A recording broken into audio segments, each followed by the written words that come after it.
निघाले, सीतामैया निघाली.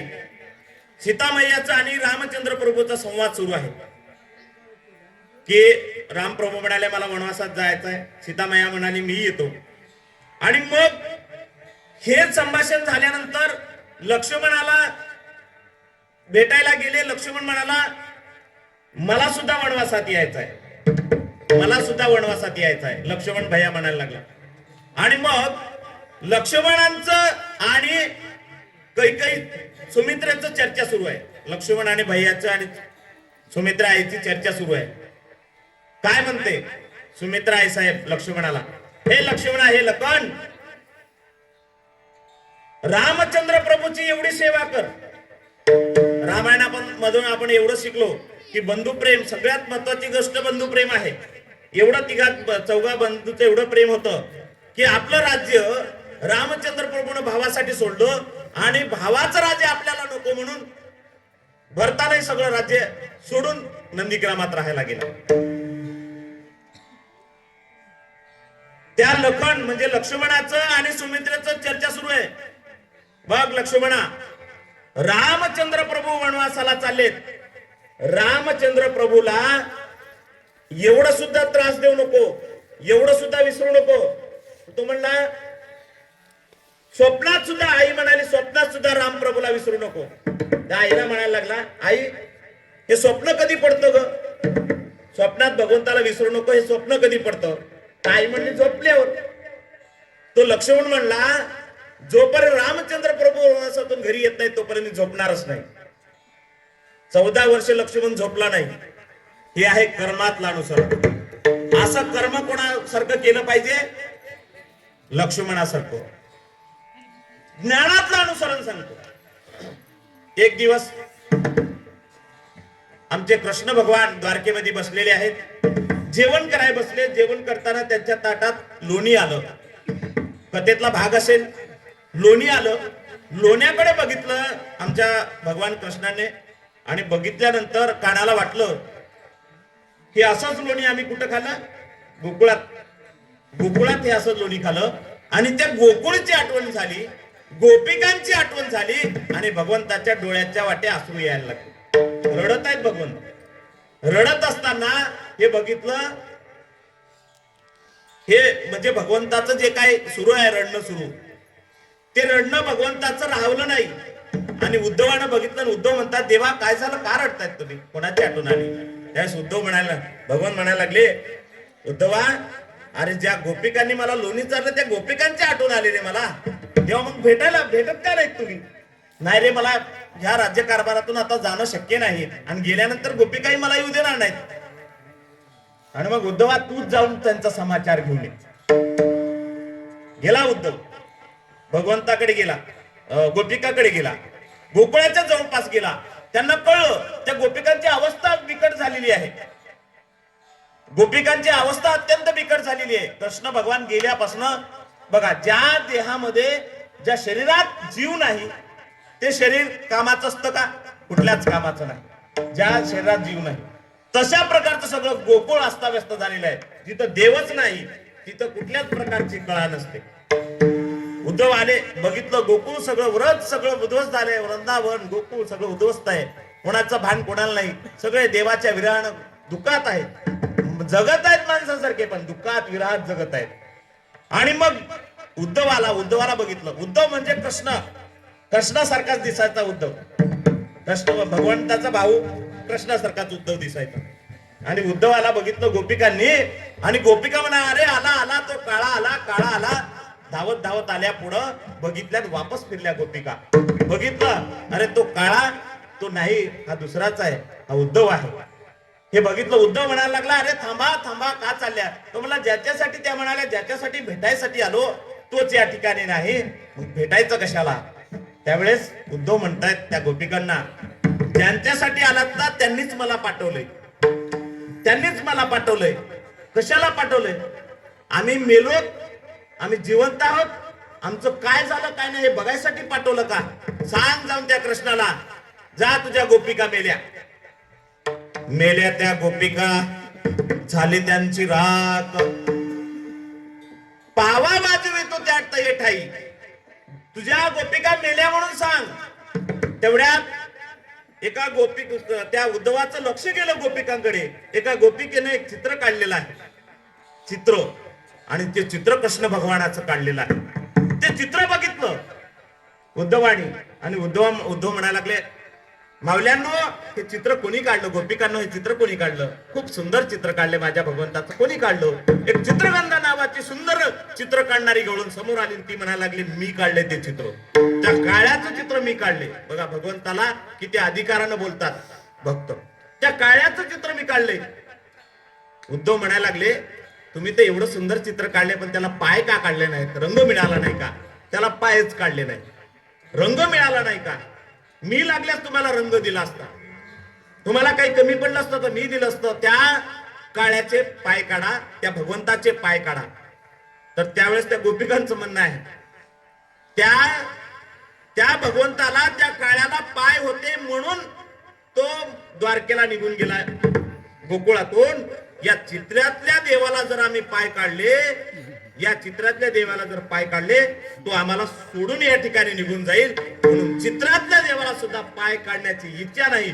एवढं ज्ञान त्या गोपिकाकडे होतं, एवढ्या ज्ञानी होत्या, चितकळा होत्या त्या भगवंताच्या. म्हणून जर ज्ञानातला अनुसरण जर कोणाचं करायचं असेल तर त्या गोपिकाचं केलं पाहिजे. भक्तीतलं अनुसरण आपल्याला करायचं असेल तर ते अनुसरण संतांकडनं शिकलं पाहिजे. साधू संतांकडनं भक्तीतलं अनुसरण शिकलं पाहिजे. दामू शेट्टी हे भगवंताचे, विठ्ठलाचे भक्त, भगवंताचे भक्त. दामू शेट्टी रोज पंढरपुरात भगवंताच्या पाया पडायला जायचे, नैवेद्य द्यायचे, नैवेद्य घेऊन जायचे. एक दिवस त्यांना बाहेर गावी जायचं काम आलं आणि त्यांनी सांगले, नामा जा रे आज देवाला नैवेद्य दाख, मी बाहेर गावी चाललो. आणि नामदेव महाराज छोटे असताना नामा निघाले. संत नामदेव महाराज नैवेद्य घेऊन निघाले देवाकडे. नैवेद्य दाखवणार, देवाच्या पुढे नैवेद्य ठेवला आणि देवाला म्हणायला लागले, देवा तुम्हाला हा नैवेद्य खायचा. नैवेद्य ठेवला. देव काय, आता मला सांगा, तुम्ही आता हनुमान मंदिरात नैवेद्य दाखवता, दाखवता ना? दाखवता का नाही? बोला ना.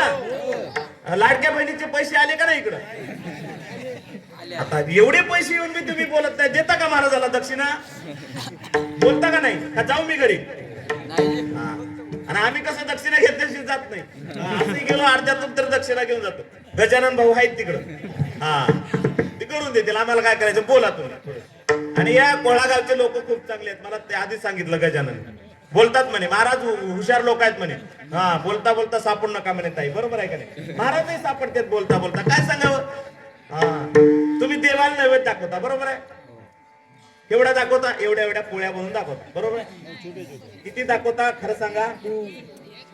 आमच्याकडे तर एवढंच दाखवतात. आता तुमच्याकडे माहित नाही, एवढ्याला एवढ्याला चिपटे म्हणतात, आम्ही चिपटे म्हणतो त्याला. एवढाच दाखवतात ना. आणि ते बी कोणाजवळ देतात माहित आहे?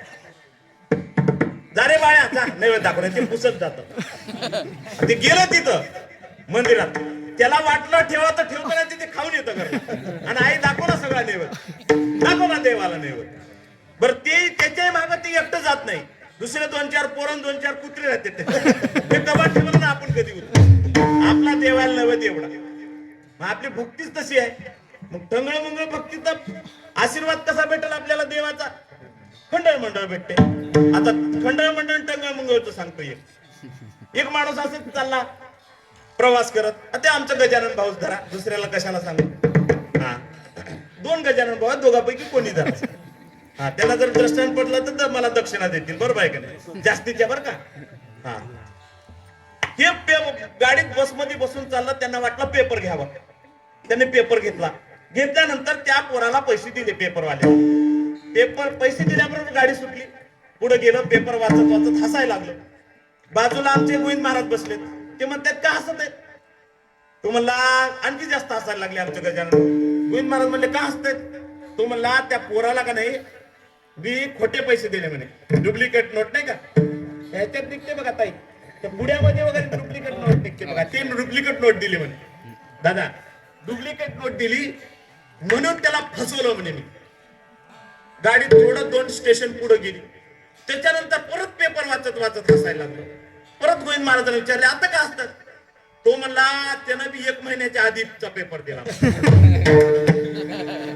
आपली भक्ती तशी राहिल्यावर आशीर्वाद कसा मिळत. एक माऊली असंच देवाला नैवेद्य दाखवायला म्हणजे पोराला पाठवली. पोरगा आलं. तिचा पहिल्या दिवशी एकादश करतात ना आपल्याकडे. दुसऱ्या दिवशी सोमवार ताई. पहिल्या दिवसा एकादश, दुसऱ्या दिवशी सोमवार. काही जण संध्याकाळी सोडतात. एकादशी दिवशी जेवायला जमत नाही. आणि मग सोमवार आला. त्या ताईला भूक लागली. तिच्या पोटात कावळे ओरडाय आणि घरचे मालक म्हणाले चल मला पटदीचा डब्बा बांधून दे, मला ड्युटीवर जायचं. पोरगा म्हणला आई मला लवकर स्वयंपाक बनवून दे, मला शाळेत जायचं, मला डब्बा बांधून शाळेत जायचं. तिला तर पोटात भूक लागली आणि देवपूजा केल्याशिवाय एकादश सोडता येते का? आमच्याकडे तर सोडत नाहीत बाबा. तुमच्याकडे सोडतात का? नाही ना. हा नाहीतर काय होतं, आमच्याकडे माणसं मेल्यावर जातात, तुमच्याकडे हा ते बरोबर आहे. आमचं तुमचं सारखं. तर झालं काय, तिला भूक लागली. इकडं देवपूजा, ते घरचे गडबड करतायत. देवपूजा केल्याशिवाय जमत नाही, जेवण जमत नाही. आता देवपूजा करायला लागली. त्या आमच्याकडे कृष्णदेव असा लंगडा असतो बघा. तुमच्याकडे असेल कृष्ण नाही का? तुम्ही ह्याच्याहून घेऊन या, पंढरपूरहून किंवा वृंदावनहून घेऊन या. तो लंगडा असतो, त्याला रंगनाथ म्हणतात किंवा कृष्णदेव म्हणतात. तो असा लंगडा तो काही बसत नव्हता देवपूजा करता. त्या बाईनं काय म्हणावं, त्या ताईनं त्या देवाला म्हणते, ह्या देवाला रोग आला. रोग म्हणजे बिमारी आली, हे बसत बी नाही बरोबर. एक दिली शिडी. बरोबर आहे, देवाला भक्ती सांगतोय आपली. तेवढ्यात मग आता हिची गडबड आहे. पटकन देवपूजा करा, डबा बांध्या. हे सगळे गडबड करतात. तेवढ्यात कुत्र घुसलं घरात. कधी कधी कुत्रे येतात बघा, माणसाचा डोळा चुकून घरात येतात. आता आमच्याकडचे येतात बाबा, इकडचे कसे करतात ते माहित नाही. इकडे आहेत ना. ती मधात आलं, कुत्र मधात आलं. त्या बाईने बघितलं, आता जाव तर पोटात भूक लागले, जाता येत नाही. ते देव उतरा फेकून मारला कुत्र्याला. कुत्रा देव बिचारा. आता सांगा, अशी पूजा म्हणल्यावर कसा आशीर्वाद भेटेल बाबा? भेटेल का? नाही. मग भक्ती सुद्धा तशी केली पाहिजे. दृष्टांत कुठं सुरू होता? दृष्टांत कुठं होता? दृष्टांत त्या ह्याच्यावर होता म्हणा, पोह्यामध्ये. त्या कीर्तनातला दृष्टांत कीर्तनात होता म्हणा. कुठं आपण कुठपर्यंत आलो होतं? एका जणांना रात्रभर कीर्तन ऐकलं. सकाळी त्याला विचारलं कीर्तन कशावर होतं? तो म्हणला घोंगड्यावर होतं. कीर्तन घोंगड्यावरच राहिलं. हा, एक महाराज कीर्तन करायला लागले. आता थोडस विनोद सांगूनच जातो. एक महाराज कीर्तन करायला लागले, चंद्रकांत महाराज. माझ्यासारखंच महाराज. असं किती वेळ, आता 1 तास झाला, 2 तास झाले, 3 तास झाले, 4 तास झाले. लोक कशाला बसतील? डोळे झाकून महाराज आपलं कीर्तन सुरू आहे.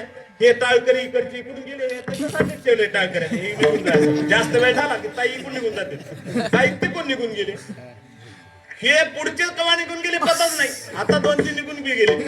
थोडा अध्यात्म सांगायला लागले की ते निघून जाते. मला काही जास्त अध्यात्म येत नाही, पण देवात सांगायला लागले की निघून जाते. तुम्ही चांगले आहेत ते. आणि मग सगळं निघून गेले. महाराज कीर्तन सुरू आहे. कीर्तन पकवाजी गायब. महाराजाचं कीर्तन सुरू आहे. डोळे झाकून थोड्या वेळाने डोळे उघडले. 5 तास झालं बघा कीर्तन. 5 तास कीर्तन झालं. महाराजांनी डोळे उघडले. डोळे उघडून बघतायत तर कोणीच दिसत नाही. एक असे बसून आहेत आमचे बंटी महाराजासारखे. मग महाराजांनी म्हटलं, सगळे गेले ते गेले, बरं झालं बाबा तू तरी बसू नये. महाराजाला खूप आनंद वाटला. तू तरी माझं कीर्तन ऐकतायत, समाधान वाटलं. ते बसलेलं चूप बसावा, ते रडायला लागलं. ते एवढं रडायला. ते महाराजांनी विचारलं का रडताय? तो म्हणला काय सांगू महाराज, लय अन्याय केले म्हणे माझ्यावर. काही तुमचं कीर्तन ऐकायसाठी या ठिकाणी थांबलो नाही म्हणे. मग थांबला कशासाठी? ज्या घोंगडीवर तुम्ही कीर्तन करताय ते माझे आहे म्हणे. तुम्ही गेल्याशिवाय कसं नेताय? आता बघा, कीर्तन बी भक्ती बी अशी झाल्यावर कसं होईल? हा, म्हणून कीर्तन भक्ती बी. आता बघा, आजकालचं युग तर लय भारी झाले.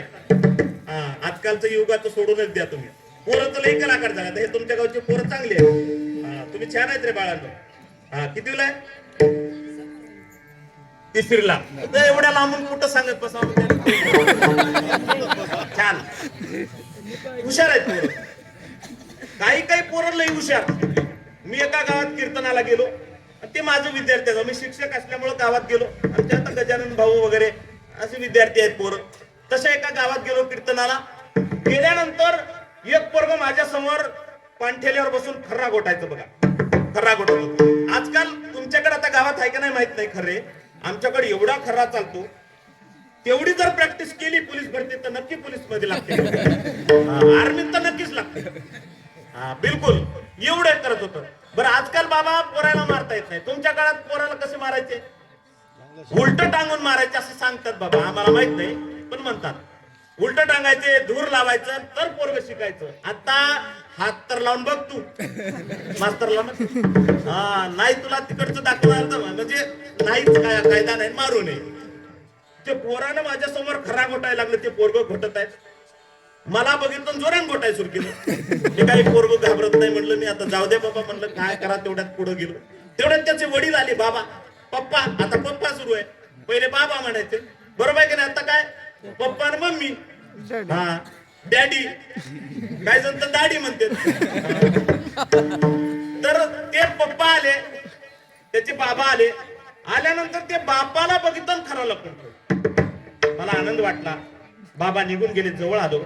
बाळ्या खूप छान झालं रे, बाबाला तरी घाबरला, बाबाचा मान सन्मान ठेवतो, घाबरतो, आहे तुझ्यावर संस्कार असं म्हणल्यावर ते पोरग म्हणायला लागलं, गुरुजी काही संस्कार पिस्कार नाही म्हणे, काही घाबरत नाही म्हणे बापाला. म्हणलो का घाबरत नाही, काही समजू नका म्हणे. तसं मग खरा का लपवला? बापानं जर खरा घोटताना बघितलं असतं तर अर्ध्याच्या वर बाप खात होता म्हणलं. पण विठ्ठला विठ्ठला